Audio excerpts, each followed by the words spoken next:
Auzubillahi minasyaitonir rajim. Bismillahirrahmanirrahim. Assalamualaikum warahmatullahi wabarakatuh.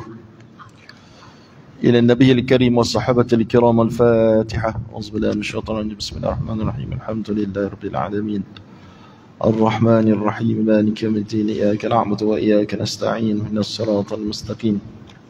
Siratal ladzina an'amta 'alaihim ghairil maghdubi 'alaihim waladdallin. Amin. Innal hamdalillah salatan wa salaman ala Rasulillah wa ala alihi wa sahbihi wa man tabi'ahu wa wala. Subhanaka la ilma lana illa ma 'allamtana innaka antal alimul hakim wa la hawla wa la quwwata illa billahil aliyyil azim wa amma ba'd. Yang saya hormati tuan pengurusi masjid dan jawatan kuasa masjid, tuan imam, tuan Bilal, muslimin muslimat yang dirahmati Allah Subhanahu wa taala sekalian. Syukur kepada Allah Azza wa Jalla kerana kita dapat bertemu pada malam ini dan kita masih lagi bicarakan buku 200 soal jawab faraid dan kita sampai pada muka surat 21 pada soalan ke-34. Wajib ke belajar ilmu faraid? Itu soalan dia. Wajib atau tidak belajar ilmu faraid ini? Belajar ilmu faraid adalah fardu kifayah. Fardu kifayah ni tengok nota kaki tu. Maksud fardu kifayah adalah kewajipan yang harus dilaksanakan oleh sekelompok orang Islam untuk memenuhi tuntutan agama.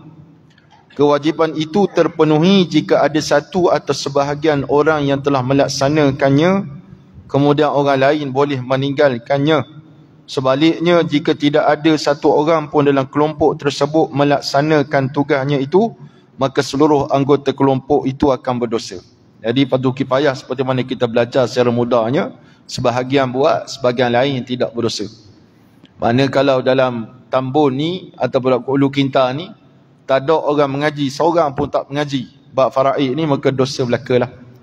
Jadi ada sebahagian kita belajar dan mengajar, maka telah terangkat kewajipan kepada orang lain. Jadi hukum belajar faraid ini adalah fardu kifayah. Namun ianya akan menjadi wajib jika tidak ada yang belajar ilmu ini dalam sesuatu kawasan. Ini juga bertitik tolak kepada mafhum sabdaan baginda Nabi SAW. Nabi sebut dalam versi Arabnya, ta'allamul fara'idha wa 'allimuhan nas. Bahasa Melayunya, belajarlah faraid dan ajarkanlah kepada manusia. Jadi Nabi kita Muhammad SAW minta kita belajar dan minta kita mengajar ilmu ini. Kenapa kita kena belajar ilmu ni, tuan-tuan sekalian? Sebab ilmu ini kalau tidak dipelajari dan tidak diajari, maka apa yang kita belajar tu akan hilang. Dan kalau tak belajar, maka tak ada ilmu lah. Ni yang dah ada ilmu ni, kalau tak mengajar, dia hilang.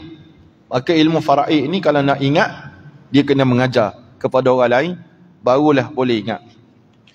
Habis, soalan ke-35. Apakah kesan jika melengahkan pembahagian pusaka? Dia ramai ni orang jenis suka melengahkan pembahagian pusaka. Dia tak nak bahagi seterus bila mana berlakunya kematian seseorang pewaris dia.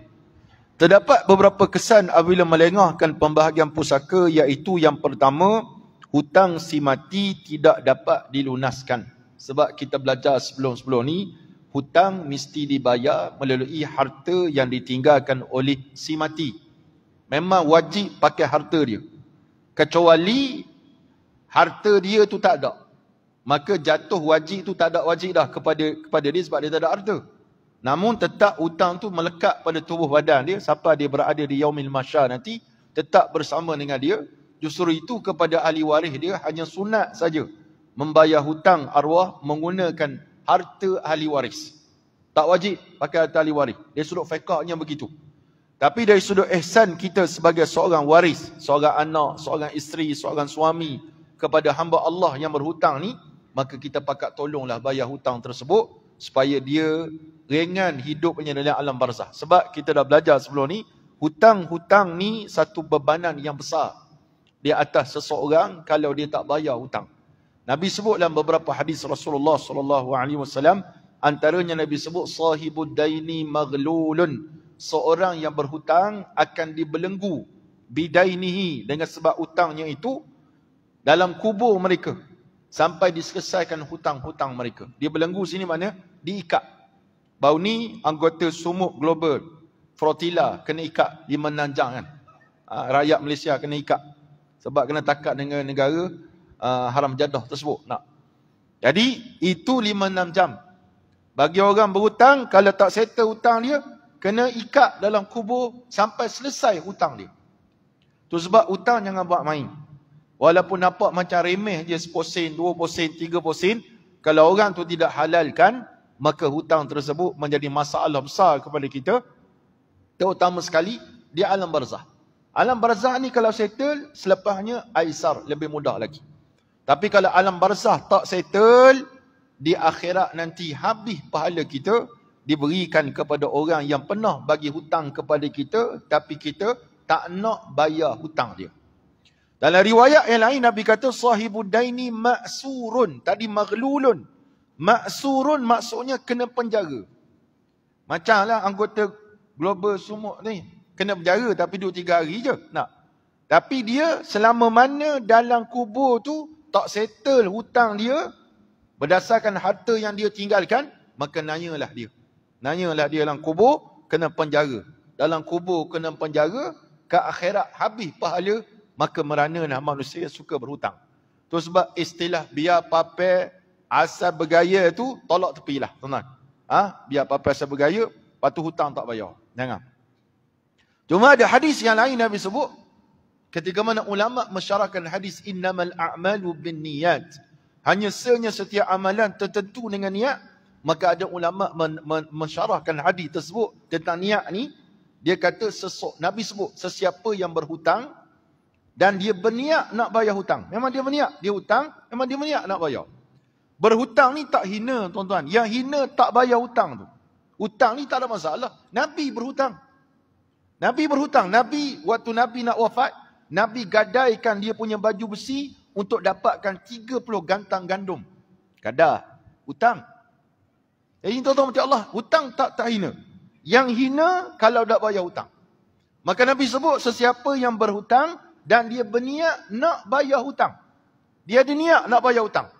Dan dia ada usaha dalam nak bayar hutang tersebut, tetapi tak sempat nak settle hutang dia, maka di akhirat nanti Allah akan tolong bayar hutang dia. Tetapi sesiapa yang berhutang, daripada awal lagi dia nawaitu saja aku berhutang, nawaitu saja aku meniak ni, nak hutang dengan abang aku, dengan kakak aku, dengan mak aku, dengan ayah aku, dengan pak mertua aku, memang aku tak nak bayar hutang tersebut, maka ke akhirat nanya dia. Ada beza tak dua tu? Bedanya apa dia? Niat. Orang pertama dia berniat, dia berhutang, dia berniat, memang dia nak bayar. Dan dia ada usaha, jangan niat saja. Ada orang main-main. Dia niat, Ustaz sebut niat tu, dia niat lah, nak bayar. Tapi usaha ke arah buat tu tak ada, tak jadi juga. Wa innama likulli imri'in ma nawa. Setiap apa yang kita buat, ikut niat kita. Ada usaha bayar, tak banyak sikit. Ni langsung tak bayar. Udahlah tak bayar, dijadikan kita musuh dia pula. Memusuh pula kita dengan dia. Sebab kita bagi hutang kat dia, kita jadi musuh dia. Ni orang panggil berat nanang. Allah SWT kata. Baba ra alik tarat berat. Nu alik na, nu nganang. Berat nanang. Very berat lah orang macam ni. Spesies yang terancam. Dia pinjam duit kita, dia jadikan kita musuh dia pula. Kan pening tu. Lagi pening, kita bagi hutang ke orang, kita yang segan nak minta dengan dia. Lagi pening itu. Dah kenapa pening Ustaz? Sebab kita segan dengan dia. Patut dialah segan dengan kita. Ni kita nak sebut, nak minta balik duit kita, kita tak nak. Nak halal, tak nak halal. Nak minta pun tak nak. Dan sekali orang tu anggap, kita ni tak ada apa-apa. Jadi minta ni tak salah. Cuma gaya minta jangan macam alung lah. Sembah cat, pakoh rumah. Jangan gitu. Minta baik-baik tak, kalau boleh. Dan dalam Islam mengajar pada kita, kalau kita nampak orang yang berhutang dengan kita tu tak mampu betul nak bayar hutang dia, Islam menggalakkan kita halalkan hutang tersebut. Supaya hati kita lega, tidak rasa sampai ke hempedu, rasa sakit hati tengok dia tu. Dan orang yang berhutang, ingatlah, settlekan hutang kita terlebih dahulu. Kan kita dah belajar dalam kuliah Tazkirah Jumaat, saya dah sebut sebelum ni muqaddimah pada bab hadis, 40 hadis bab jihad. Nak pergi berjihad sekalipun, wajib settle hutang kita dulu. Wajib settle. Kalau tak settle hutang, paling kurang kena minta izin yang bagi hutang kepada kita. Kalau dia tak bagi, tak boleh kita pergi ke mana-mana. mesti settle hutang. Ataupun kita kena cari seorang penjamin, dhamin. Abang kita ke, isteri kita ke, suami kita ke, kita pesan, tolong jadi penjamin kepada abang. Kalau abang mati syahid nanti, tolong bayar hutang. Sebab orang yang mati syahid pun, kalau dia berhutang, tak masuk syurga, tuan-tuan Allah Subhanahu Wa Taala, sebab terikat dengan hutang. Jadi, hutang ni boleh, tapi jangan tak bayar hutang. Jadi hutang ni nombor satunya, kena bayar pakai duit si mati. Yang kedua, kesan daripada melengahkan pembagian pusaka yang kedua, pertambahan ahli waris akan berlaku. Macam mana tu? Berlakunya kes kematian yang berlapis. Daripada pihak yang pertama, mati mamat, Haji Mat mati, dia ada anak 5 orang. Isteri seorang, kalau seorang lah. Kalau dia berani, 2-3 orang. Haji Mat tu. Seorang lah. Anak 5, 6 waris dia. Mak ayah dia matilah. Biasa orang ada title haji ni, mak ayah dah tak ada lah, biasanya lah. Jadi 6 waris. Tak bagi pusaka lagi. Tak bagi pusaka. Kemudian mati pula anak dia contoh. Kalau mati mak boleh tahan lagi. Kalau anak tu semua, lelaki dan perempuan ada. Kalau anak tu pula perempuan semua, nanya pula. Haji Mat mati. Dia ada isteri. Dia ada 5 anak perempuan. Isteri dia mati. Mula-mula Haji Mat mati. Tak bagi pusaka lagi. Isteri patut dapat 1/8. Lepas tu anak-anak Haji Mat dapat 2/3. Ada baki lagi dapat pada adik-beradik Haji Mat. Isteri dia pula mati. Bahagian isteri 1/8. 2/3 daripada 1/8 dapat pula pada 5 orang anak dia. Lepas tu balance akan dapat pada adik-beradik isteri. Kan bertambah waris tu. Bertambah waris. Bila bertambah waris, adakah benda ni jadi mudah? Jawapannya jadi susah. Jadi susah. Belum anak dia pula mati. Tinggal suami, tinggal anak-anak pula, pecah lagi. Daripada 6 orang ahli waris, dia boleh menjadi berbelas-belas, beratus-ratus orang. Disebabkan tidak mahu pembahagian harta pusaka yang berlaku. Ni. Banyak-banyaknya kata relax lah, sabar lah, baru 10 tahun mati. Baru 10 tahun. Nak tunggu 20 tahun. Sekali tak selesai. Urusan pusaka tak selesai dan masalah akan berlaku. Ini termasuk juga dalam urusan kita yang suka menjaga hati sesama adik-beradik. Betul, jaga hati ni bagus. Tapi kadang-kadang kita je jaga hati dia, dia tak jaga hati kita. Contoh, duduk rumah pusaka. Duduk rumah pusaka. Abang kita ke, kakak kita ke, adik kita ke, adik-beradik kita ke, dia tahu status rumah tu, rumah pusaka. Apa maksud rumah pusaka? Rumah yang diwarisi daripada orang tua kita. Yang mana rumah tersebut bukan milik yang mendiam saja, milik kepada adik-beradik yang lain. Kecuali semua adik-beradik bersepakat buat satu keputusan, kita serahkan rumah ni kepada abang. Kami tak nak rumah ni. Settle masalah. Masalahnya tak settle. Serah pun tidak, setuju pun tidak, abang duduk situ. Last sekali, bahkan hati, berulam jantung, cicah budu. Mata Allah SWT. Tak jadi apa dah. Masalah. Jadi, kat mana nak dapat khidmat ni? Maka mari kuliah lah. Mari ustaz tolong cerita kepada tuan-tuan supaya jangan buat macam tu. Kalau kita duduk rumah pusaka, kena tanya adik-beradik, koma semua ni suka ke abang duduk sini? Koma semua bagi abang duduk free ke nak minta abang bayar? Kena masukkan. Kena sebut. Jangan tak sebut. Ada setengah orang dia duduk dengan mak ayah dia sampai mak ayah dia mati. Kemudian disambung duduk dekat situ sampai dia pula mati. Dia anggap rumah tu rumah dia. Padahal tu rumah pusaka. Dan macam mana nak buat? Nombor satu, kena minta izin daripada semua. Kalau mereka bersetuju, alhamdulillahirrabbilalamin, syukur pada Allah. Kalau mereka tak setuju, Allah SWT, yang banyak yang berlaku, kalau semua setuju, okey. Ada masalahnya, ada tak setuju, ada yang bersetuju. 50-50, ataupun 30-70. Yang setuju 70, yang tak setuju 30. Udah jadi ura pula dah. Isu-isu ni. Nak sebutnya susah. Jadi yang 30% yang tak setuju ni nak buat macam mana? Itu yang kadang-kadang jadi balah antara anak beranak kita disebabkan benda macam ni lah. Jadi kalau yang setuju, macam mana nak buat? Yang setuju nak buat, kita serahlah. Yang tak setuju ni macam mana? Kita kena serahkan hak faraid kepada dia. Sebab dia tak setuju. Wajib ke kita paksa dia untuk bersetuju? Tak wajib. Sebab itu hak dia. Dia boleh untuk setuju, dia boleh untuk tidak bersetuju. Itu sebab kebanyakannya kita cadang, rumah pusaka ni kalau nak duduk free, mudah kalau adik-beradik bagi kerjasama. Tak ada masalah. Tapi kalau duduk free tanpa kerjasama adik-beradik, dia akan mendatangkan fitnah dan mendatangkan masalah kepada kita. Hidup kita tak tenang. Saya dah cerita pada tuan-tuan di Kuala Kangsar. Kisah seorang ketua kampung yang merobohkan rumah dia. Sebiji rumah tu roboh terus. Sebab apa? Sebab tidak mendapat konsensus, persetujuan daripada semua waris-waris dia. Rumah tu bukan milik dia seorang.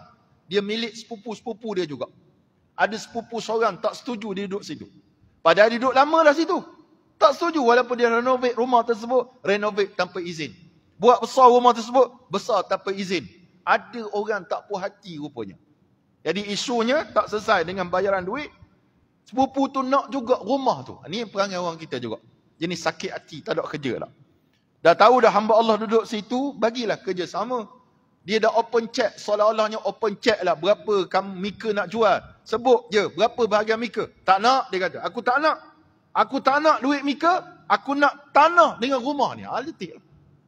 Bila ada macam tu, macam Allah SWT, maksudnya, kefahaman kita kepada faraid ni, kita anggap faraid ni by hook or by crook mesti aku dapat. Tak betul. Faraid ni pembahagian pusaka. Tak wajib kita terima. Boleh je kita bebas, kita berikan pada orang lain, kita lepaskan hak kita. Kita boleh lepas sepenuhnya ataupun kita lepas dengan imbalan. Boleh untuk menjaga keharmonian rumah tangga dan kekeluargaan. Tapi orang ni tak faham. Dia faham faraid ni mesti dapat. Tak dapat, berdosa orang dalam kubur. Orang dalam kubur pula berdosa. Kamu tak berdosa. Balah di antara adik-beradik kita. Ni berlaku tuan-tuan mati Allah. Kalau di Pasir Putih, 2/3 rumah dia roboh. Di Kuala Kangsar dia cemerlang. Satu rumah tu diromboh belaka.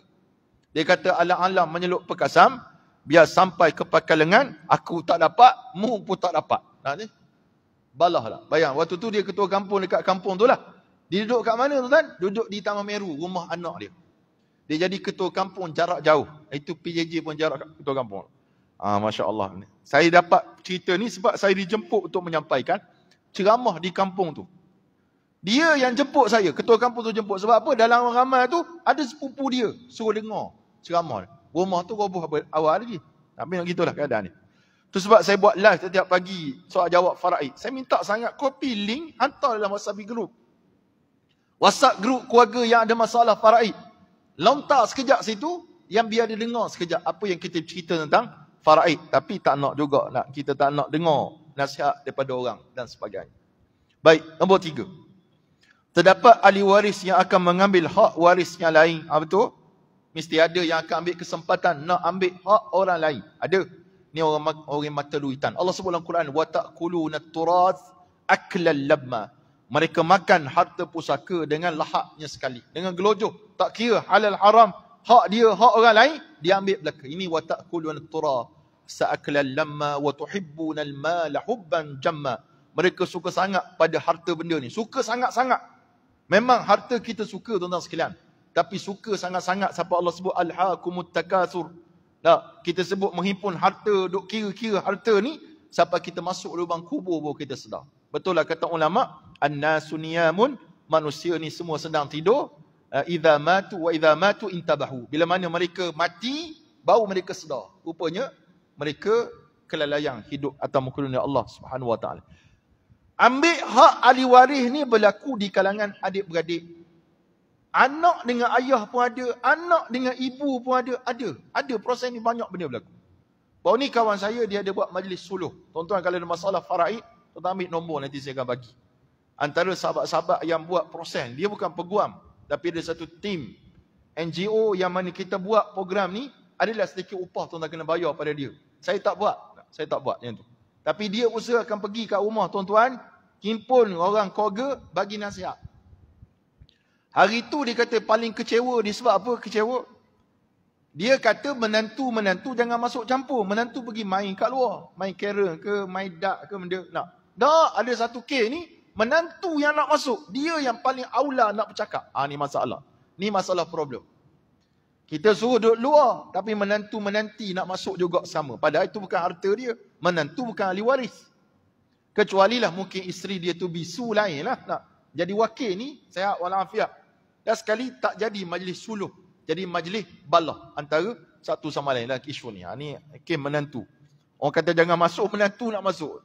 Patut kalau dia di-invite masuk lain, dia sendiri nak masuk. Ni masalah. Kalau dia dijemput masuk, tak apa. Dia sendiri nak masuk tanpa dijemput, jadi masalah lah dalam keluarga tersebut. Tak selesai. Majlis suluh. Dia ada majlis suluh. Suluh tu. Untuk mengelokkan.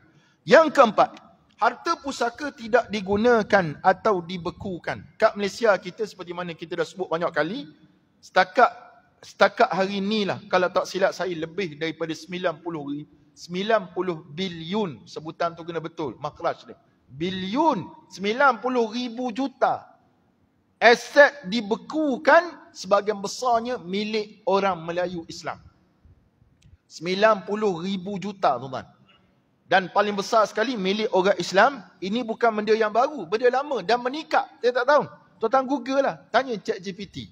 Berapakah aset beku yang berlaku dekat Malaysia sekarang? Mungkin dia akan jawab 90 bilion lebih. Bukan 90 juta 90,000 juta. Tu dia punya amount dia, besarnya. Aset sama ada aset alih ataupun tak alih. Tak alih macam tanah dan sebagainya, banyak yang tidak diuruskan. Tak percaya? Tengoklah mungkin kawasan tuan-tuan. Tengok rumah yang ditinggalkan tak diurus. Tanah ditinggalkan jadi macam Amazon lah. Anaconda dengan Tarzan berlawan. Macam-macam. Disebabkan ditinggalkan, tidak diurus oleh ahli waris. Dan sebab yang berlaku macam tu, sebab banyaknya perbalahan antara ahli waris. Last sekali masing-masing merajuk, bawa diri, tak ada orang nak urus. Yang kelima, perbalahan ahli waris akan berlaku. Betul? Sampai tahap kalau berlaku, boleh sihir menyihir antara satu sama lain. Saya dah cerita pada tuan-tuan juga, di Manjoy. Sungai tak Manjoy. Di Manjoy ni ada satu orang, hamba Allah ni, mokcik ni, dia jemput saya lama dah. So datang ke rumah dia, untuk selesaikan masalah faraid. Tapi masalah faraid dia tambah dengan masalah misteri Nusantara. Jadi saya bab misteri itulah saya tak pergi. Haji Zamri lagi lah. Bab faraid saya boleh tolong. Bab misteri tak dapat dia nak nolongnya. Sebab apa? Memang payahlah tuan-tuan. Duk menuduh adik, nak menuduh kakak main sihir. Ni saya akak tangan awal lagi. Bab sihir menyihir ni akak tangan awal lagi. Dia kata kakak dia sihir dia lah, nak ambil rumah ni lah. Mula-mula cerita kira bab faraid. Tiba-tiba tang masuk misteri tu, langsung saya block nombor tu. Dia call, asyik call saya block nombor dia. Tak boleh nak tolong lah kalau macam tu. Nanti Allah Subhanahu Wa Taala dia melibatkan misteri. Macam baru ni juga ada hamba Allah seorang call saya. Saya ingat masalah benda, dia cerita bab ain. Ain bukan nama orang. Ain ni bab penyakit. Yang daripada pandangan orang kita jadi sakit. Saya pun bagilah kaedah-kaedah yang saya tahu sikit-sikit. Tiba-tiba dia kata, ustaz nak tahu tak? Ustaz lah ustaz yang jawab soalan saya, yang lain semua tak berani nak jawab. Saya kata, ngapa pula? Saya dah 15 tahun kena sihir. Saya kata, sudahlah, silap betul aku angkat telefon ni nak. 15 tahun kena sihir. Saya kata, cuba amal manzil. Dia kata, saya dah amal, baru semalam saya dapat manzil. Lepas baca, terus kulit dia mengelupuh macam kena bakar. Saya dah meremang. Jadi, benda-benda macam ni orang tertentu sajalah yang reti. Bukan tak berani, takut sikit. Maka Allah SWT dalam bab perkara-perkara. Cuma nak sebutnya, perbalahan memang ada sampai tahap sihir menyihir. Antara satu sama lain, bukan sekat sihir. Tengok dalam bau ni, yang mati dibunuh. Dengan sebab apa? Sebab pusaka. Yang keenam, ada ahli waris akan merana kerana tak dapat menikmati pusaka yang sepatutnya diterima oleh mereka. Gitulah keadaan dia. Baru ni ada seorang hamba Allah peguam senior, dah 70 tapi dia beramal lagi. Beramal, maksudnya dia masih lagi jadi peguam. Dia jumpa kami. Mula jumpa saya ni, dia minta tolong untuk buat badal haji. Saya kata saya tak buat badal haji. Dia lah kawan-kawan yang buat, saya bagilah nombor dia, selesai. Satu isu. Isu yang kedua, dia punya percaya pada kawan dia ada firma guaman. Dia serahkan kes yang berjumlah dekat 100,000 lebih. Ada satu kes. Satu kes lagi 2.5 juta punya harta dia punya klien dia. Dia kata, ustaz, saya kena tipu dengan peguam. Rupanya peguam pun ramai juga penipu, tuan-tuan sekalian. Dia dah dapat duit tu, Dia dapat duit hamba Allah tu dah selesai dalam kes. Duit dah masuk dalam dia punya akaun guaman tu. Dia beku duit tu, dia tak keluar. Dia tak nak bagi. Dia guna duit tu untuk berfoya-foya. Rupanya peguam pun ramai juga. Betul dia kata, lawyer buruk tu memang ada. Macam Allah SWT. Tak, kesian kat moci tu. Kesian betul dia. Tak. Dia percaya pada kawan. Tu kawan baik tu. Kalau kawan baik pun hanya kawan sendiri tu bukan kawan baik. Itu mala'un. Macam Allah SWT yang sangat jahat pada orang lain. Yang ni banyak berlaku. Kesian sampai dia tahap, orang waris-waris terpaksa minta pada puan tadi ni. Puan tadi ni guna firma kawan dia tu. Dia menyebabkan masalah pada dia lah. Sampai dia tulis dalam status WhatsApp dia, lebih baik aku jadi apalah. Istilah yang kasar juga. Saya faham kekecewaan dia sangat besar. Nama dia terjejas. Dia pula dia kena khianat dengan kawan dia. Masalah pada dia lah. Itu sebab buat baik berpada-pada lah. Sampai dia kata apa satu kalimah yang saya pun segan dengan makcik ni. Dia kata baik saya minta tolong orang kafir lebih baik pada orang Islam. Dia guna istilah tu. Baik tolong orang kafir tak tipu dia, dia kata. Ni orang Islam nak tolong orang Islam, tipu kita pula. Macam mana? Dia kata sabarlah. Saya kata yang seorang ni tak boleh mewakili semua. Seorang tak boleh mewakili semua. An-nadir kal ma'dum. Benda yang jarang ni macam tak ada lah. Baik, soalan ke-36. Berapakah rukun dalam pewarisan? Rukun dalam pewarisan. Terdapat 3 rukun dalam pewarisan. Yang pertama, ada ahli waris. Baru jadi pewarisan. Ada ahli waris. Iaitu waris yang sah dalam menerima pusaka kita. Mesti ada. Yang kedua, ada yang mewariskan. Iaitu si mati mesti ada. Si mati hidup lagi, waris hidup lagi, tak jadi pusaka lagi. Jangan pula tiba-tiba jumpa ayah kita tanya pada ayah, bila ayah, agak-agak pusaka ayah ni, bila dapat kepada kami? Itu anak deraka, macam Rasulullah. Jangan minta. Jangan kabur gitu. Yang ketiga, ada hak yang akan diwarisi, iaitu harta. Ada anak-anak, ada. Ayah mati, ada. Harta tak ada, maka tak jadi pewarisan. Tak jadi perwarisan. Ada orang pernah, dia tanya pada saya, soalan faraid. Tanya soalan, dia kata ayah dia mati, tinggal waris sekian-sekian. Saya kata, berapa harta ayah yang tinggal? Tak ada harta, Ustaz, saja je nak tanya yang tu. Dia juga macam tu. Dia mungkin kecewa, tak tahulah sebab apa. Ingat, pusaka ni adalah bonus yang Allah bagi pada kita. Ada orang dapat banyak, ada orang dapat sikit.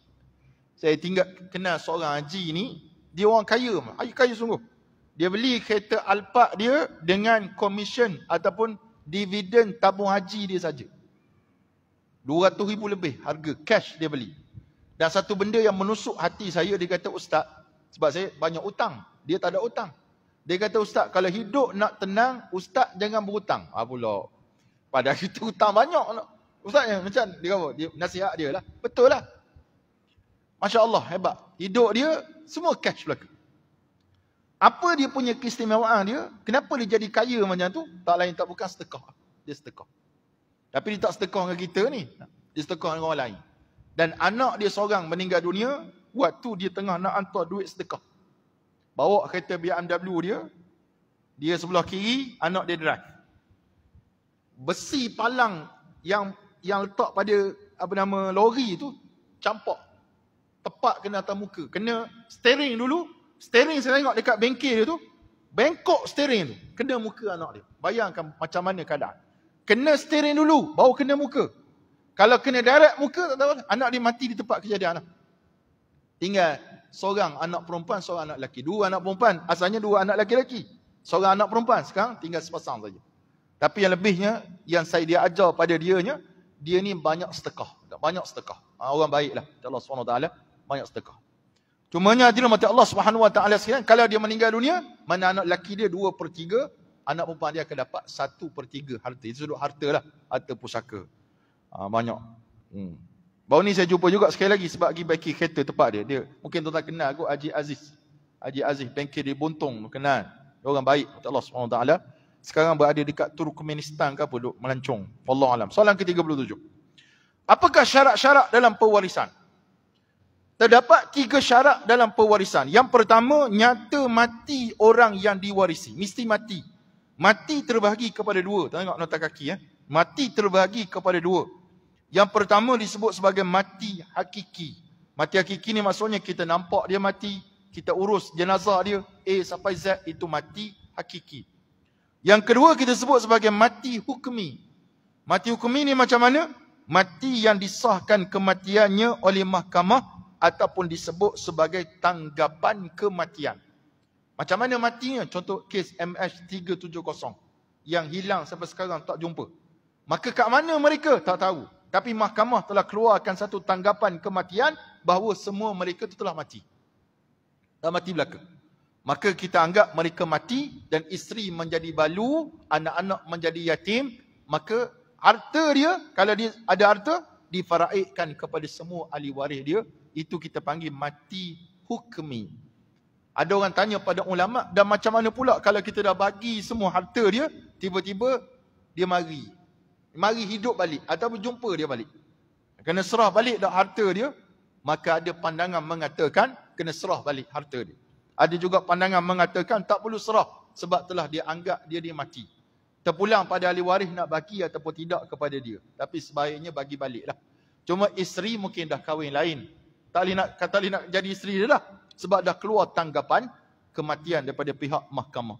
Kalau ikut kitab-kitab lama tentang tanggapan kematian ni, daripada hakim ni ambil masa yang lama. Cuma sekarang ni sekitar 5 ataupun 6 tahun hakim dah boleh keluarkan mengikut keadaan. Contohnya kalau seorang tu pergi ke laut, pergi mancing, minat menang mancing, terbalik bot dan dia memang dikenali sebagai orang yang reti berenang. Bekas komando PJA contoh nak. Ni, skuad khas pula dia. Jatuh tengah laut. Maka hakim tak boleh keluarkan tanggapan kematian tu cepat sangat. Sebab mengikut keadaan tubuh dia sihat, reti pula berenang, mungkin dia sampai ke Papua Nugini ke kat mana-mana negara. Tapi nak sebutnya, keadaan tu diikut keadaan orang. Kalau contoh orang tu memang tak reti berenang, pula memang terkenal dia tua dan tak mampu, tak larat, biasanya hakim akan keluarkan tanggapan kematian dalam tempoh yang cepat. Kalau tak jumpa jasad dan jenazah hamba Allah tersebut. Yang ni pergi ke mahkamah, bukan kita yang keluarkan. Yang kedua, nyata hidup orang yang mewarisi. Mesti hidup orang mewarisi. Kalau berlakunya kes kematian serentak, contoh, mati sebab aksiden, mati sebab lemas, gempa bumi, tanah runtuh, macam-macam lah. Itu semua kita panggil mati serentak, maka mereka tak boleh saling mewarisi antara satu sama lain. Contoh kes kematian yang mati sampai 5 beranak mati, suami, isteri mati, anak-anak mati. Maka ketika tu, tak tahu siapa yang mati antara satu sama lain. Yang dulu mati, maka mereka tidak boleh saling mewarisi antara satu sama lain. Kalau suami mati dulu, kemudian isteri mati, isteri boleh mewarisi. Tapi kalau kita sampai tempat kejadian, tengok-tengok semua dah mati dah, maka waktu tu tidak boleh saling mewarisi antara satu sama lain. Dah siapa dapat ustaz? Maka dapatlah kepada waris-waris dia yang hidup.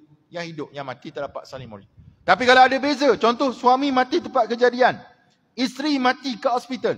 Walaupun ada selang masa tak lama, seminit, 2 minit, isteri tetap boleh mewarisi daripada harta suami dia tadi. Walaupun dia mati juga lepas tu, dia tetap ada hak untuk mewarisi harta pusaka. Wallahualam. Yang ketiga, mengetahui hubungan dengan segala ahli waris. Kita kena tahu, ini anak yang sah ataupun tidak, ini anak angkat ke, anak susuan ke dan sebagainya. Kita kena tahu dalam perkara ni. Baik, soalan ke-38. Assalamualaikum warahmatullahi wabarakatuh. Jika saya mati dan saya mempunyai isteri dan anak lelaki, adakah adik-beradik saya layak ke atas pusaka saya? Jawapannya, adik-beradik tak layak kalau kita ada anak lelaki. Itulah kelebihan yang wujud bagi orang yang ada anak lelaki, adik-beradik akan terdinding daripada dapat. Ada orang dia kata, saya syukur saya dapat anak lelaki. Kalau tak ada anak lelaki, susah saya ustaz, adik-beradik saya dapat. Apa pula susah? Kamu dalam kubur tak susah dah nak. Ni yang hidup yang susah sebenarnya. Hakikatnya tak boleh khabar gitulah. Sebab adik-beradik ni memang ada hak dia yang Allah telah tetapkan pada ayat 12 surah An-Nisa dan ayat 176 daripada surah An-Nisa. Kenapa pula kita nak kata kalau tak ada anak lelaki susah hidup? Tak tahu disebut gitulah.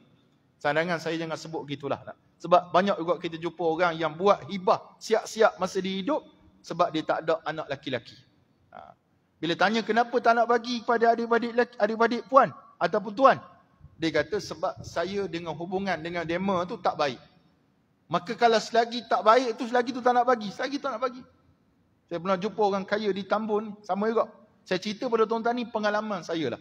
Setakat saya mengajar faraid dan orang minta nasihat kita, dia datang jumpa saya, memang dia kata dia kaya.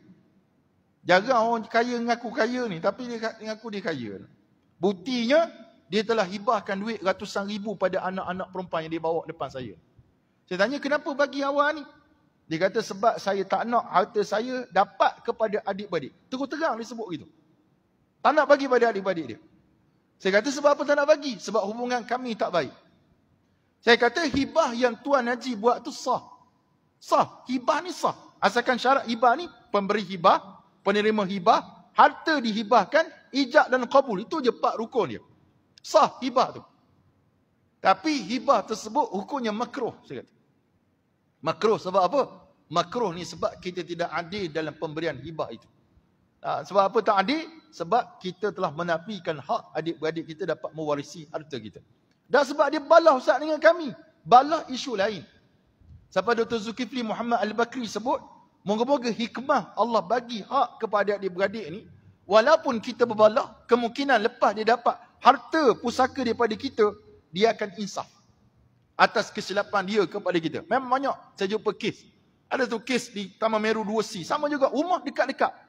Waktu suami dia sakit sampai mati, adik-beradik tak datang. Tak datang. Tak datang ziarah masa sakit, masa mati pun tak ziarah. Lepas selesai kematian ni, dia pun datang jumpa isteri, dia kata macam mana harta adik dia. Berat nanam betul.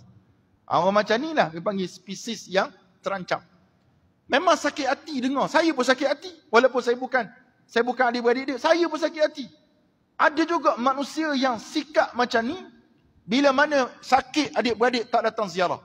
Mati adik-beradik tak datang tengok. Bila selesai benda ni, mari nak minta harta pusaka. Ni orang yang tidak ada muka lah. Macam Allah Subhanahu Wa Taala. Walaupun betul dia ada hak, isteri hanya dapat 1/4 sebab tak ada anak. Tak ada anak. Ni sedih betul kisah ni. Anak tak ada, adik-beradik buat dajjal dengan dia.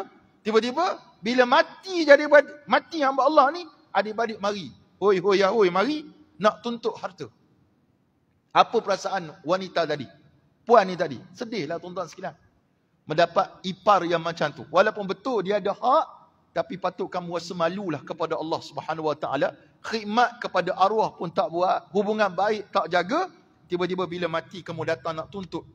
Bukan orang kaya 2C rumah kos rendah tepi tu. Rumah tak mahal, 80 ke 100 ribu. Ada 2-3 biji motor. Semua nak minta tu motor tu, kami nak boleh tak? Ni. Saya dengar cerita daripada Balu tu pun saya sakit hati. Tapi saya terpaksa jadi orang yang profesional lah. Nak kabur sabarlah. Walaupun hati saya pun membara betul. Kalau saya jumpa orang tu, saya tampar atas muka Allah SWT supaya dia sedar sikit nak dengan menggilakan harta dalam keadaan kamu tak sedar. Ni banyak berlaku. Sama juga yang jaga mak ayah orang lain. Anak-anak perempuan jaga mak ayah. Anak lelaki tak suka jaga mak ayah. Bila mati saja, bila anak perempuan kata, jom lah abang kita bagi sama rata. Oi, tak boleh. Kita kena ikut faraid, ni hukum Allah. Ni orang macam ni. Ni orang panggil berat nanang juga ni. Orang macam ni. Allah ke dia, ikut hukum Allah. Allah ke orang lain, tak kena. Ini masalah. Inilah banyak berlaku dalam masyarakat kita. Salah satunya sebab kejahilan manusia kepada hukum Allah Subhanahu Wa Taala. Terakhir sekali, bagaimana nak bahagikan pusaka jika ibu hanya meninggalkan barang kemasnya saja? Mak tak ada duit, barang kemasnya banyak.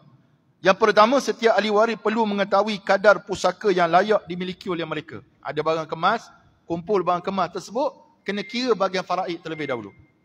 Keduanya, barang kemas tersebut perlulah dijual atau dibida pada awalnya sesama anak-anak arwah. Okey, sekarang siapa nak beli emas ni? Tanya dulu adik-beradik. Adik-beradik setuju tak kalau kita jual sesama kita? Boleh jual. Tapi ingat, emas jangan jual dalam keadaan bertangguh. Tak boleh bertangguh. Dia yadan biyadi misi, segera.